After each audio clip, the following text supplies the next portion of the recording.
The Great Hall of the Galactic Security Council fell silent as Admiral Vex stepped up to the speaking platform.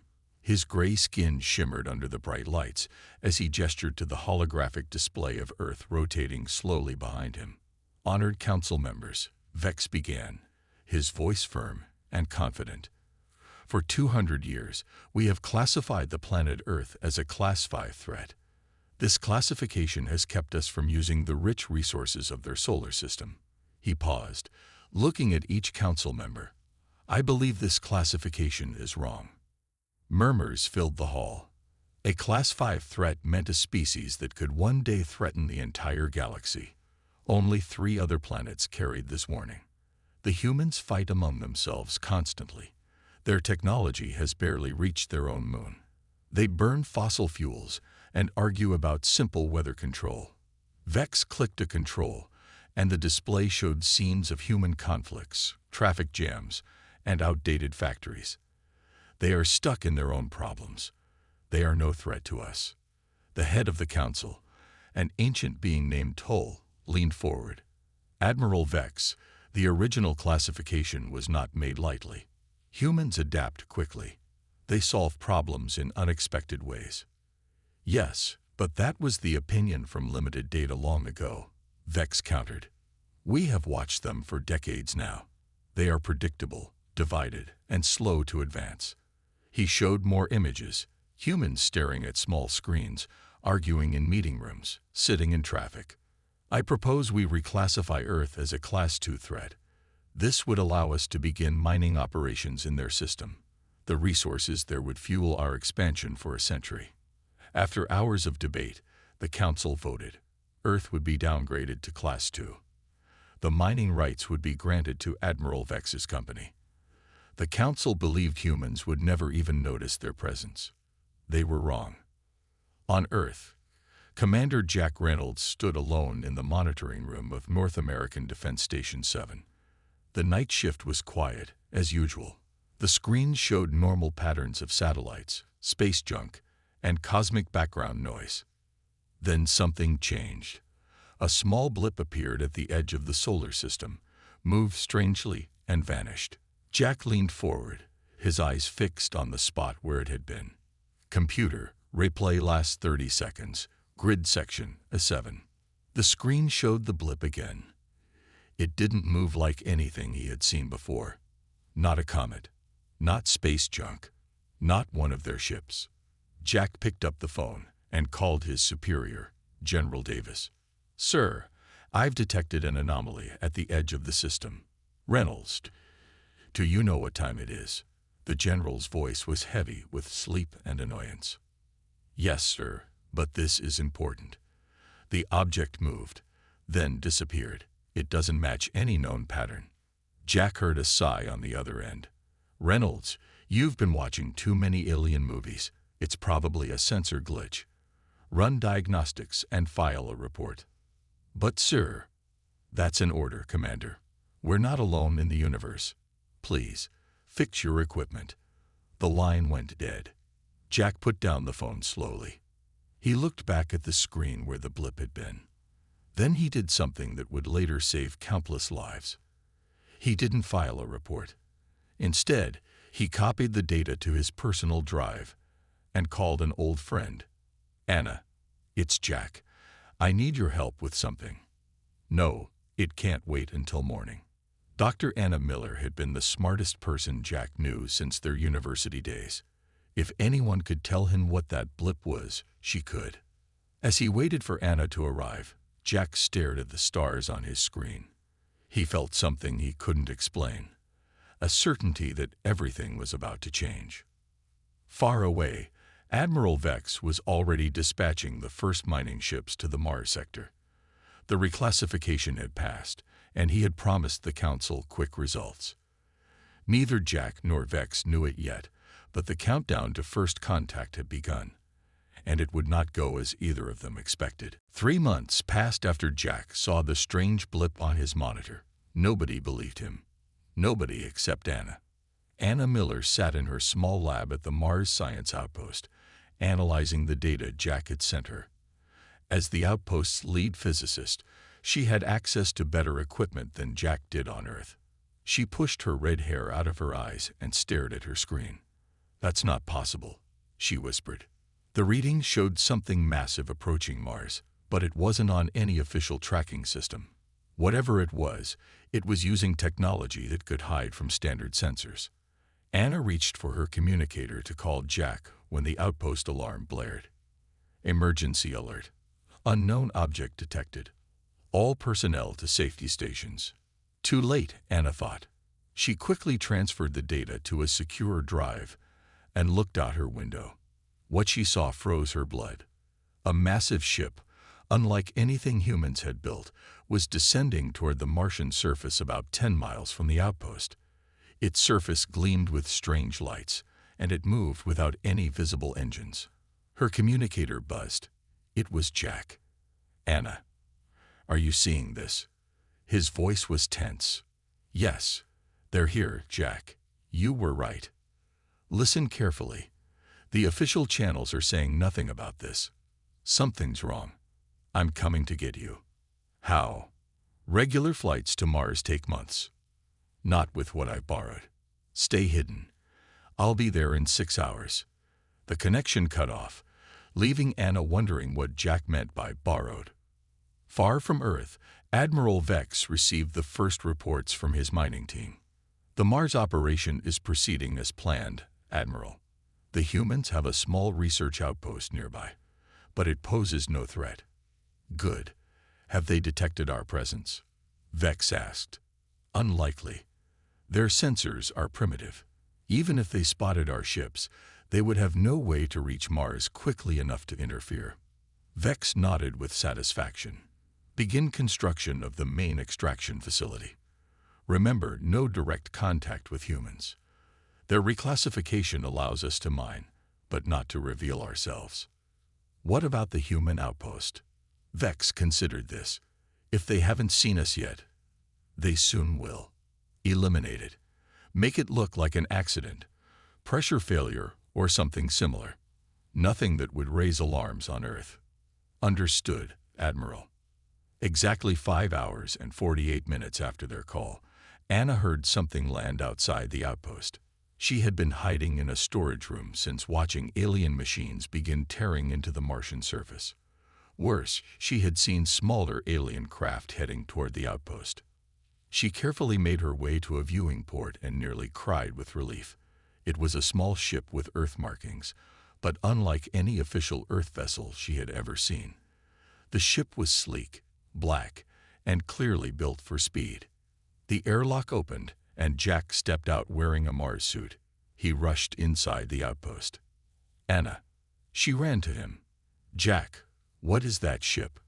How did you get here so fast?" Jack's face was grim. "There's no time. The aliens are coming to destroy the outpost. They've already cut communications with Earth." "How do you know this?" "Because we've been watching them since they arrived." He handed her a spare suit. "Put this on. Quick." As they hurried to Jack's ship, Anna asked, "Who's we? And how did you get a ship that can reach Mars in hours?" Jack sealed the airlock behind them. "There's a program, Anna. Something the public doesn't know about. We've been preparing for this day for 50 years." Through the viewport, they watched as alien craft surrounded the outpost. Moments later, explosions ripped through the buildings. All evidence of human presence was being systematically destroyed. "We have to warn Earth," Anna said. Jack shook his head. "First, we need proof. We're going to get closer to their main ship." "Are you crazy? They'll kill us." Jack powered up his ship, and Anna noticed it made almost no sound. "They won't see us. This ship has technology they don't know we have." As they lifted off, flying toward the massive alien mining vessel, Anna realized that humanity had secrets of its own. And from the determined look on Jack's face, she knew the aliens had made a terrible mistake. Jack's ship slipped silently past the alien mining vessels. The stealth technology worked perfectly. Not a single alien scanner detected them. Anna stared in amazement as they recorded everything. The massive drills digging into Mars, the strange alien workers in protective suits, and the fleet of ships carrying resources away. "This is impossible," she whispered. "This technology is decades beyond what the public knows about." Jack nodded, focused on piloting. "We need to head back to Earth now. We have enough evidence."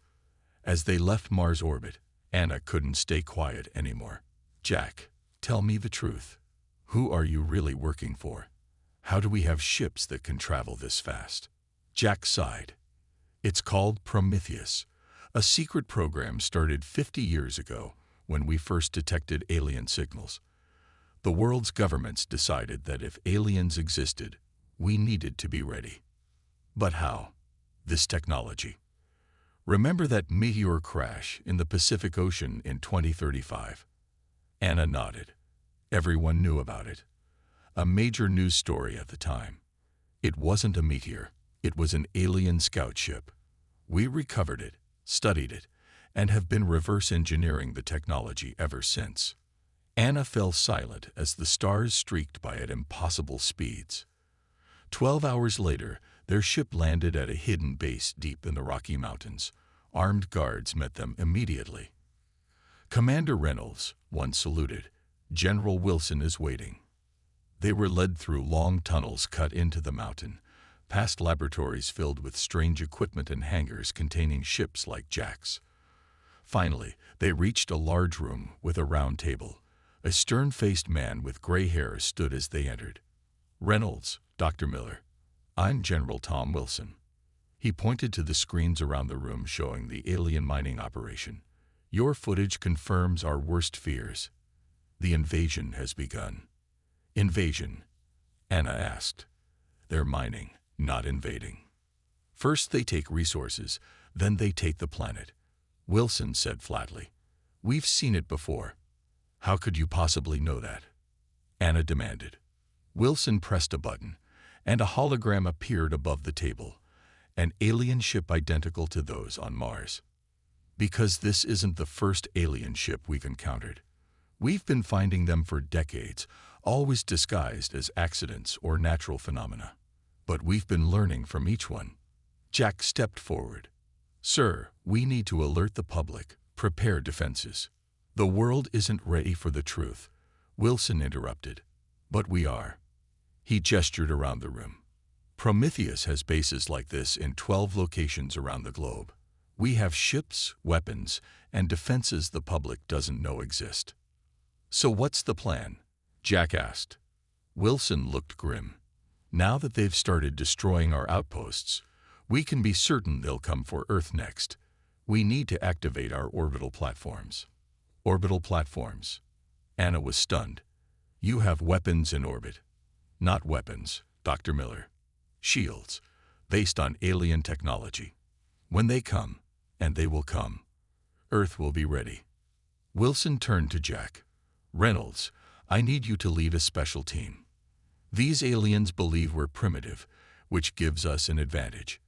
They won't expect you to slip past their defenses." "For what purpose, sir?" "Sabotage. When their main fleet arrives, we need someone on the inside." Anna stepped forward. "I'm going to. I understand their mining technology now. I can help." Wilson studied her for a moment, then nodded. "Very well. You have 2 weeks to prepare. Our satellites detect more alien ships entering the solar system. Their mining operation was just the beginning." As they left the meeting, Anna grabbed Jack's arm. "All this time, we thought we were alone, defenseless. But we weren't." Jack's face was serious. "No, we were getting ready. And now we'll show these aliens exactly why Earth should have stayed a Class 5 threat." Outside, through a massive window cut into the mountain, they could see hundreds of workers building ships that looked even more advanced than the one that brought them from Mars. Humanity had been preparing for war in secret for decades.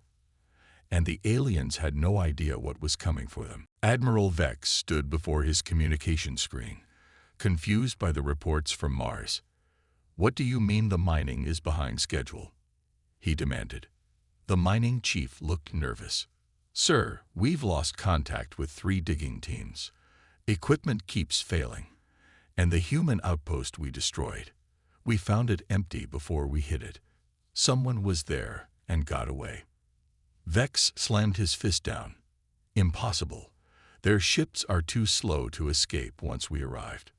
There's more. Admiral, our sensors detected something leaving Mars at high speed, but it vanished from our tracking systems. It had an energy signature similar to our own ships. Vex fell silent. This was not in any report about human capabilities. If the Council found out he had missed something this important, his career would be over. Continue operations. Double the security. I'm sending Inspector Lorne to investigate. Inspector Lorne arrived at Mars 2 days later. Tall and thin with sharp eyes that missed nothing, Lorne had a reputation for finding the truth. He walked through the mining operation, noting the damaged equipment and the nervous workers. Something wasn't right. When he reached the command center, he reviewed all sensor logs from the past week. "Show me everything about the human outpost," he ordered. The screens displayed the destruction of the Mars Science Outpost. Lorne slowed the footage down and spotted something the others had missed: a small black ship lifting off just minutes before the attack. Magnify that ship. The image grew larger, and Lorne felt a cold fear grow inside him. The design was crude, but unmistakable. "They have our technology," he whispered. "How is this possible?" He immediately sent an encrypted message to the Council, bypassing Admiral Vex. On Earth, Jack and Anna trained with their team in the hidden mountain base. 10 soldiers and 5 engineers learned to use the advanced suits and weapons developed by Prometheus. During a break, General Wilson called them to his office. "We intercepted an alien transmission," he said. "They know something's wrong at Mars. They're sending more ships, a lot more." Jack nodded. "How long do we have?" "The main fleet will reach Earth in 5 days. But we have a new problem." Wilson showed them images of a new alien ship at Mars. "This one's different, more heavily armed. Our spy satellites show it scanning everything. They're looking for us." "Then it's time to move," Jack said. "My team is ready." Wilson looked concerned. "It's risky, if you're captured." "We won't be," Anna interrupted. "Jack and I have modified the stealth systems based on what we saw at Mars. They won't see us coming." The general nodded slowly. "Very well. Your mission is to infiltrate their fleet and plant these." He handed Jack a case containing small metal discs. "Disruption devices, Dr. Miller's design. They'll disable their communication systems when activated." 3 days later, Jack's team launched in 3 stealth ships toward the growing alien fleet near the moon. Thousands of alien vessels were gathering, preparing for the attack on Earth. In the lead ship, Anna checked their cloak status. "We're invisible to their scanners. Approach vector is clear." Jack looked at his team. "Remember, we only get one shot at this. If they realize Earth has this level of technology before we're ready, they'll call for reinforcements from their homeworld." Their ship silently approached the largest alien vessel, the command ship. Using the docking procedures Anna had studied from the Mars footage, they attached to a maintenance port that the aliens had left unguarded. "This is too easy," one of the soldiers whispered. Jack shook his head. "It's not easy. They're just careless because they think we're primitive. That's their mistake." As they prepared to board the alien ship, alarms suddenly blared throughout the alien fleet. "What's happening?" Anna asked. Jack looked out at Earth and saw dozens of large objects rising from the planet's surface. The Prometheus defense platforms were launching, revealing themselves to the aliens. "The general is showing his hand early," Jack said grimly. "We need to move now. The real battle is about to begin." On his flagship, Admiral Vex stared in shock at the approaching Earth vessels. Inspector Lorne stood beside him, face grim. "I tried to warn you," Lorne said quietly. "Humans are not what we thought." Admiral Vex's voice boomed across the command ship. "Begin the attack. Show these primitives the consequences of resistance." Thousands of alien ships moved toward Earth, their weapons charged, glowing with deadly energy. The aliens were confident. After all, they had conquered dozens of worlds before. But Earth was different. As the alien fleet approached, General Wilson sat in the Prometheus Command Center deep beneath the Rocky Mountains. Screens showed the incoming attack. He pressed a button and spoke calmly. "Activate shields." Across the planet, hidden generators powered up. A shimmer appeared in the sky, then strengthened into a glowing blue dome that covered the entire Earth. On the alien command ship, Admiral Vex stared in disbelief. Impossible. Their files showed no shield technology. He turned to his weapons officer. "Fire everything." The alien fleet released a storm of energy weapons. The blasts hit Earth's shield and spread across it like ripples in water. When the light faded, the shield still stood. "Sir," a nervous alien officer reported, "the humans are launching ships." From Earth's surface and from hidden bases on the moon, hundreds of Earth ships rose to meet the alien fleet. They were smaller than the alien vessels but moved with incredible speed. "Those ships have our engine technology," Inspector Lorne said, watching the screens. "And something more." Admiral Vex ignored him. "Target their ships. Destroy them all." Inside the alien command ship, Jack led his team through dark corridors. They moved silently, placing disruption devices at key points. Two aliens appeared ahead, and Jack signaled his team to hide. "Something's wrong," one alien said to the other. "How did the humans get shield technology?" The Admiral said they were primitive. "I heard Inspector Lorne try to warn him," the second alien replied. "Something about humans having one of our ships." After the aliens passed, Jack turned to Anna. "We need to find their engine room. That's where we'll place the main device." Anna checked her scanner. 3 levels down, but security will be heavy there. Jack smiled. Then it's a good thing Earth's attack has them distracted. Outside, the battle raged. Earth ships darted between the larger alien vessels, firing weapons that cut through alien shields with surprising ease. The aliens had superior numbers, but Earth had the advantage of surprise and preparation. In the Prometheus Command Center, General Wilson watched the battle with grim satisfaction. "Launch the disruptors," he ordered.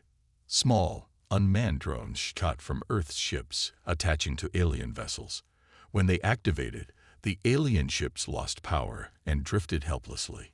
Admiral Vex watched in horror as his fleet fell into chaos. "What is happening?" "Restore communications." "We can't, sir," his officer replied. "Something is blocking all signals between our ships." Vex slammed his fist on the control panel. "This is impossible. They were supposed to be easy prey." Inspector Lorne stepped forward. "I think, Admiral, you severely underestimated the humans." In the alien engine room, Jack and Anna worked quickly to install the main disruption device. Alarms blared all around them.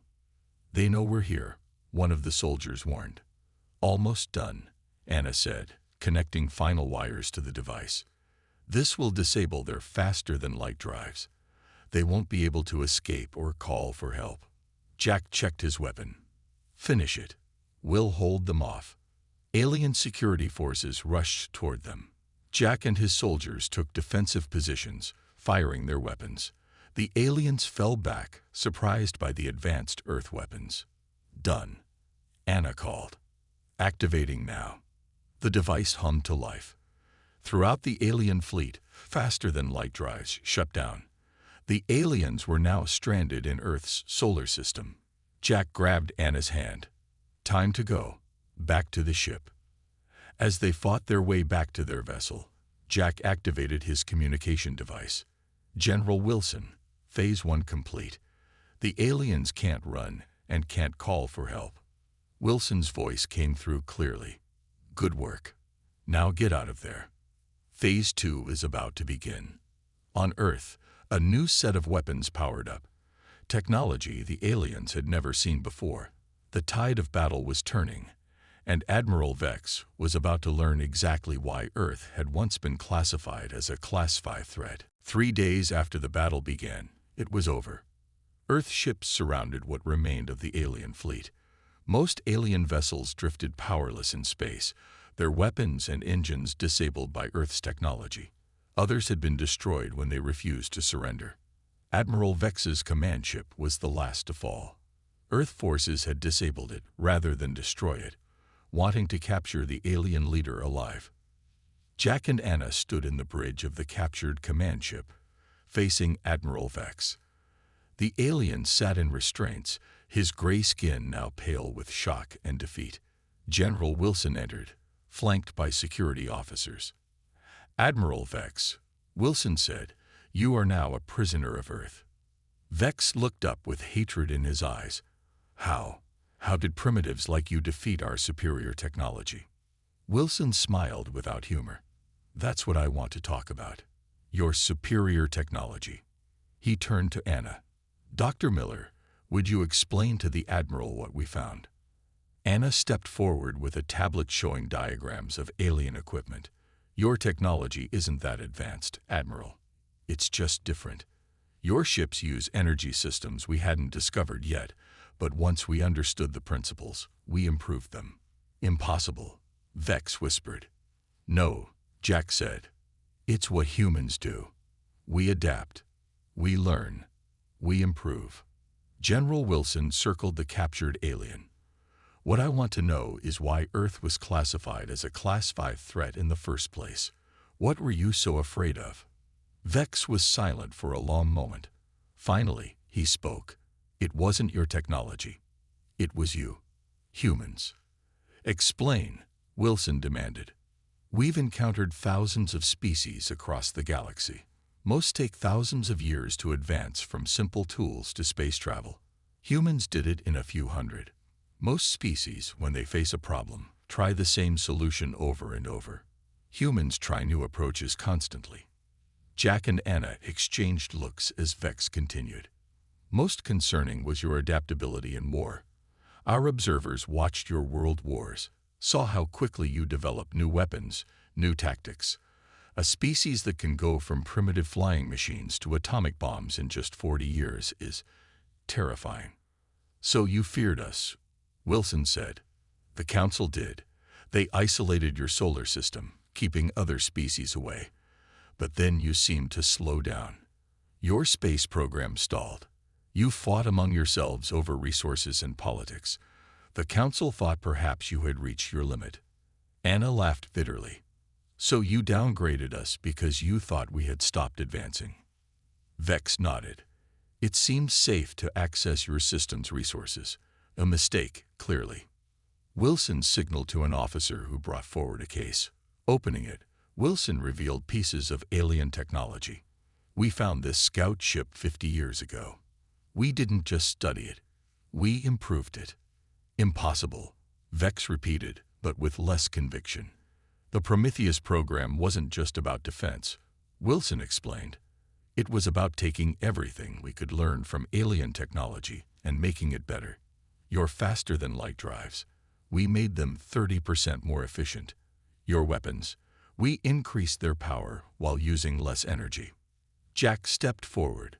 "We kept our advances secret. We let you think we were stuck arguing about climate change and social media while we prepared." Vex looked broken. "The Council will send more ships when they learn what happened." Wilson smiled coldly. "No, they won't, because you're going to tell them the truth about humans, about why we were a Class 5 threat, and why underestimating us was the biggest mistake your people ever made." Anna activated a screen showing Earth's orbital platforms now equipped with weapons pointed outward, toward distant stars. "And you'll tell them that if they come back, we'll be ready." Vex stared at the human weapons with new understanding. The original classification had been correct all along. Humans weren't just dangerous because of their technology. They were dangerous because they never, ever stopped improving. 2 months after the battle, Earth had changed. The public now knew about aliens, about Prometheus, and about the war they had almost never seen.